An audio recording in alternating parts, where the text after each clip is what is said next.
मोदी की रैली में हमले की साजिश रचने की फिराक में थे। सूत्रों के हवाले से हालांकि ये खबर है आत्मघाती हमले की योजना बनाई जा रही थी और सूत्रों के हवाले से खबर यह भी है कि गोरखपुर रैली में हमले की साजिश की जा रही थी।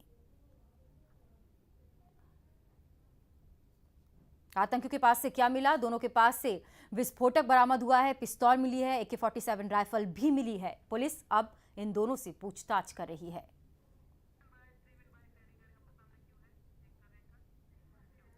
बीजेपी नेता लक्ष्मीकांत वाजपेयी ने गोरखपुर से 2 आतंकियों की गिरफ्तारी पर कहा कि केंद्र सरकार और राज्य सरकार को मोदी की सुरक्षा के पुख्ता इंतजाम करने चाहिए। कांग्रेस की नेता रीता बहुगुणा जोशी ने गोरखपुर से गिरफ्तार 2 पाकिस्तानी आतंकियों की गिरफ्तारी पर कहा कि केंद्र सरकार किसी भी सूरत में आतंकवाद के साथ किसी प्रकार का समझौता नहीं करेगी। गोरखपुर से सांसद योगी आदित्यनाथ ने 2 पाकिस्तानी आतंकवादियों की गिरफ्तारी पर कहा कि ये खुफिया जानकारी है कि चुनाव के वक्त में बीजेपी के प्रमुख नेताओं को निशाना बनाया जा सकता है।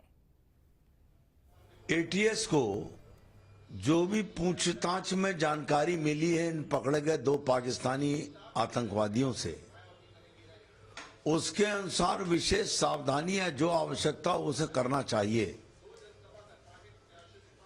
और अगर इसमें किसी प्रकार की कोताही होती है, चुनाव के मौके पर कोई राजनीतिक सभा डिस्टर्ब होती है, तो ये लोकतंत्र के लिए उचित नहीं और शांतिपूर्ण चुनाव कराने की दृष्टि से भी घातक होगा।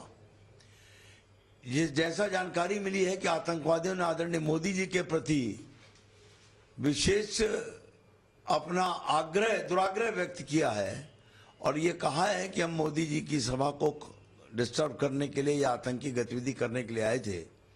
विशेष चिंता केंद्र सरकार, उत्तर प्रदेश सरकार और खुफिया विभाग को करनी चाहिए और जो आवश्यक व्यवस्थाएं हों उनका पालन कराना चाहिए।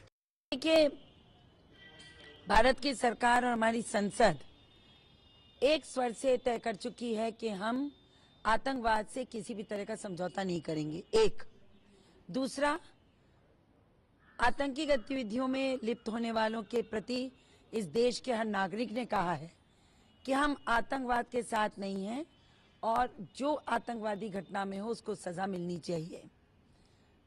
ये काम IB का है, ये काम हमारे इंटेलिजेंस का, ये काम हमारे गृह विभाग का है। प्रदेश के गृह विभाग और देश का गृह विभाग मिलकर ऑपरेशन करते हैं और जहां उनको जानकारी मिलती है वहां इस तरह का वो छापा मार के और इस तरह के मॉड्यूल्स को बस्ट करने की कोशिश करते हैं। तो इसलिए मैं समझती हूँ इन प्रक्रियाओं में हमें कोई राजनीतिक टिप्पणी करने की आवश्यकता नहीं है।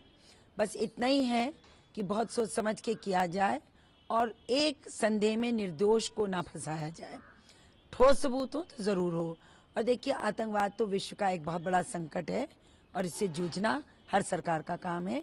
तो ये एक लॉ एंड ऑर्डर की प्रक्रिया है, इसको नेताओं को इससे कोई ज्यादा दखल देने की जरूरत नहीं है।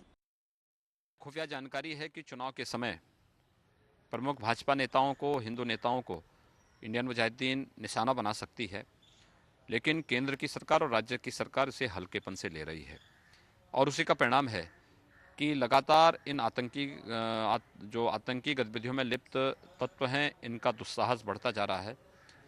कल गोरखपुर में 2 आतंकी पकड़े गए जिनका हिजबुल मुजाहिदीन से संबंध, इंडियन मुजाहिदीन से जुड़े हुए जो दोनों हैं, और दोनों फियादीन दस्ते के लोग हैं जो मोदी जी की वाराणसी की सभा, वाराणसी में आयोजित कार्यक्रम में वहाँ पे कोई बड़ी दुर्घटना को अंजाम देने वाले थे।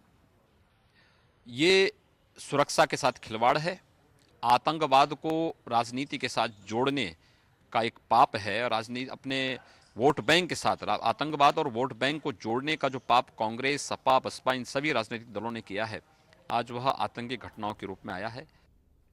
तो ATS इसे बड़ी कामयाबी मान रही है। अब इन दोनों ही आतंकियों से पूछताछ की जा रही है।